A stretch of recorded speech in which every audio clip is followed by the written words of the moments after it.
Welcome back to Bleach Anime Review, episode number 38. Yep, for the first time in 1 year and 3 months, this series is finally back. Yep. Can you believe it's actually been a year since I did the last review of this one? Well, that's because it took that long to release this damn thing. Now, here's the thing. This episode was released like almost 2 months ago. Like basically the start of October. And it took until yesterday to finally release the dub episodes. And we have 4.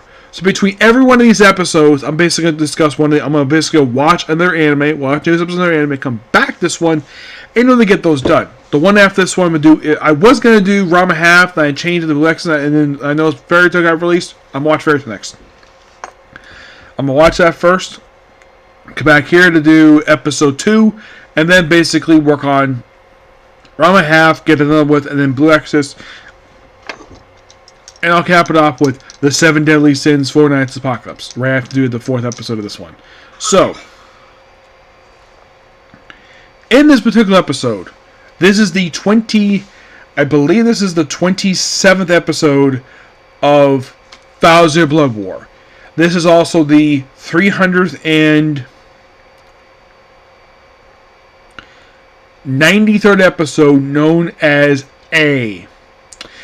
That's literally what this episode title is. So, part of this episode, they start off with a bit of a partial recap, which is the main episode, of the previous episode a little bit. So, this episode covers pages 14 to 17 of chapter 608, and pretty much the entirety of chapters 609 to 611. Which means, with this very episode, for the entire manga, because I got the 611 right now, they have exactly 75 chapters left. Now, technically, there's only 13 for the core, presumably, but no episode on there. But my guess will be 13 again. So we have 1 down and 12 to go. So in this episode, we start off with basically 3 of the 5 members of Squad Zero all committing suicide by slitting their own throats. And people who die here are Pneumonia. This is the guy with the glasses. This is the cool guy with the shades. Yeah, this is the guy who had the little nightclub thing. Tundro Kermany. This is the guy who is the first officer of the Zero Division. His whole thing is a hot springs thing. Yeah, his was the episode for the previous core where we show up where the anime said they cut this out of the anime of showing up Rukia's rear end, and each could describe as a peach. And also Kiro Hikafune. Yes. The woman who can actually make herself slender or make herself really chubby. Yeah, she basically was Urahara's predecessor to the captain of Squad 12. And she slits her throat here. All because basically to give power to Senjimara Sutohara. The woman who has technically no arms of her own, actually without mechanical. Why it's like this, they don't really explain here. So she uses power to unlock the special power to basically unleash her Bankai, which is like this thread thing, and has basically Uduru,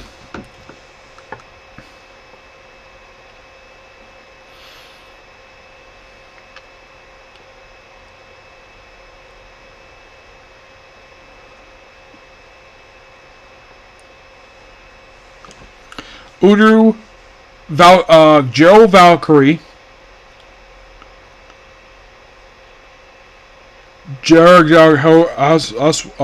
Houseworth.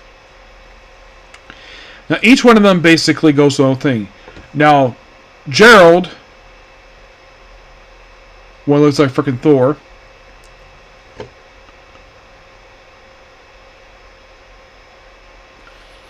So one basically goes in fire. I think his was ice. Urdu was darkness. Akinen, that's one of the other guys. He basically gets surrounded by spikes, and so it seems like they're seeing what Urabara is battling Obase with his black stuff, and he turns to Black Ant, which is the same thing in the previous score. And then he squished it with his giant hands, and then he just comes back, and the thing just peels off, and of course every side basically the whole poem related to the Quincy King, and then he proceeds to use another power, like, okay, so he reclaimed his name as Urabara, because, well, he has apparently a special ability called Almighty, which he can see into the future. Apparently he's got two corneas, like one normal one on the side. It's almost like he has 3 eyeballs in his eyes.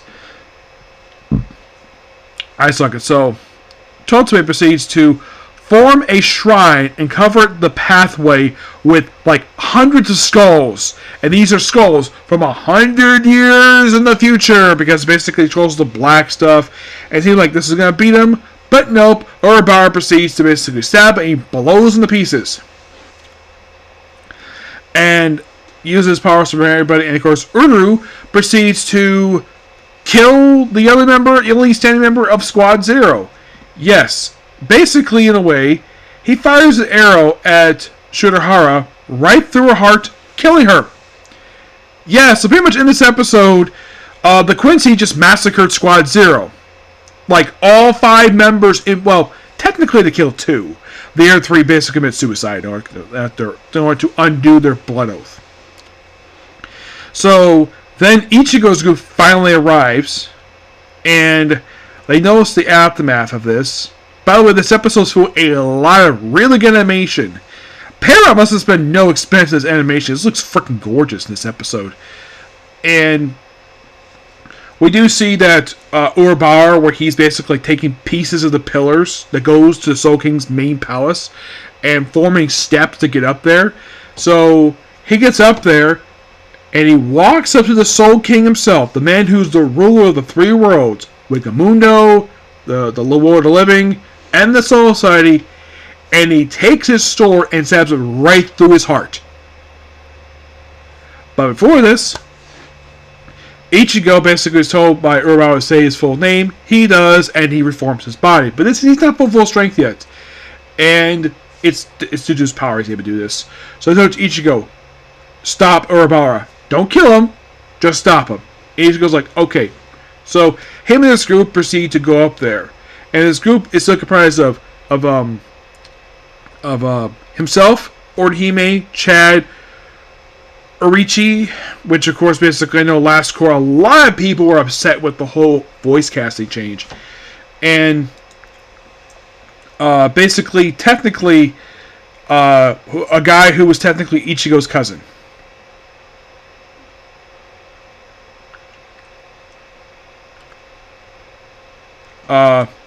Genjao. Yeah. He is, in fact, Ichigo's cousin. He doesn't know he's his cousin. Yeah, not yet anyways. But yeah, he's basically his cousin.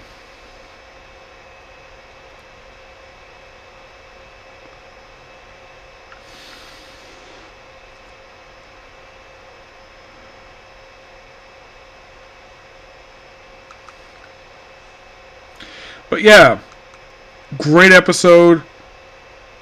Oh yeah, and also the fact that, well, Urabara reveals at the end of the episode that he is, in fact, that the Soul King is his father.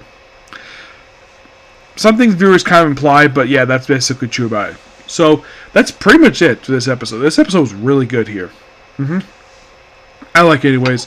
A friend of mine decided to drop the series because he was getting so tired of the villains winning all the time. And I'm thinking, like, it's what happened in the arc. He apparently doesn't like it very much, but yeah, that's why he decided to put the series in an extended hiatus for his stream-wise. So, I'm not going to save this episode, but I do enjoy it. Okay, so that's pretty much it, particular view. Please be sure to like, comment, subscribe, turn notifications, and do this like button. Next up is Fairy Tail. Okay, next view. Bye.